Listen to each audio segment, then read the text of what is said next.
Hello everyone, welcome to my channel. Please subscribe and keep watching more details. 12 huge Emmerdale spoilers for next week. In next week's Emmerdale episodes, Tom plans to take Belle far away from the village and suspicious Charity. Meanwhile, Laurel collapses after a huge row with Jai, and Charles demands answers from Caleb. Here are the 12 big moments to watch out for. As her family question her relationship with Tom, Belle panics. When Charity pushes her to explain what's really going on, Belle becomes angry and storms out. Finding Belle outside the pub, Charity urges her to open up, but just as tearful Belle is about to speak, Tom approaches, so she pushes Charity and runs home in a panic. When Tom attempts to shut down Charity's questioning, she's livid. Tom blames Belle's mental health, and the other Dingle women worry that Charity is overreacting. In frustration, Charity leaves the room, worried she has missed her chance to help Belle. But when she goes round the next day, Belle isn't interested in Charity's apologies. At home, Tom has a wicked glint in his eye as he takes a job interview for a role in a remote part of Wales. He tells the interviewer that his wife would love to live there. When Belle returns, Tom suggests they go on holiday, keen to take her to a remote cottage.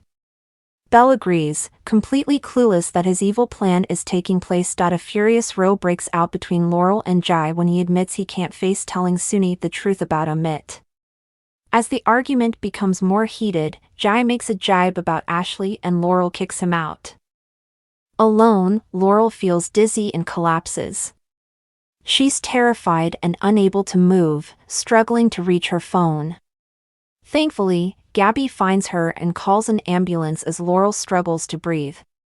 Jai braves telling Suni the truth about Amit's money and sits him down while he finds the courage. Suni rambles as Jai is bombarded with calls, causing Jai to snap. But his world falls about when he hears about Laurel. Will he be able to finally tell Suni the truth? Charles is unable to cope when he hears Ethan's hit and run case has dropped. He can't be comforted and turns to drink in the pub, struggling to sit in a home that reminds him of his dead son. Guilt-ridden Caleb offers Charles a place to stay for the night, which unnerves Ruby. The next morning, Charles thanks Caleb for his kindness, but when he accidentally spills coffee, Charles spots an incriminating invoice. Caleb is baffled when Charles offers him a lift into Houghton and accepts with unease. When Charles gets out at a lay-by and grows emotional, Caleb follows him into the woods. Heartbroken Charles reminisces about his dead son and laments the case being dropped. But as Caleb tries to comfort him, Charles's face turns cold. Charles is incensed, grilling Caleb over Ethan's hit and run. When Caleb tries to return to the car, furious Charles stops him and shows him the invoice, evidence that Caleb was involved in Ethan being run over. Trying to calm Charles down, Caleb does his best to placate him, but it's clear the village vicar won't stop until he has the truth. Will Caleb land Ruby in it or implicate himself? In prison, Maddie faces his new enemy, menacing Robbo. Cellmate Les stares Robbo down, but Maddie is terrified about what might happen. Les begins coaching Maddie about how to act in prison and how to respond to their questions. After testing Les's advice, Maddie opens up and tells Les that he's transgender. He answers Les's questions, including his decision to go to a male prison. Les says he'll mind his own business, but he warns that other prisoners might not be kind if they found out. Realizing they need to work as a team to help Maddie, Kane and Moira reconcile their differences and make up.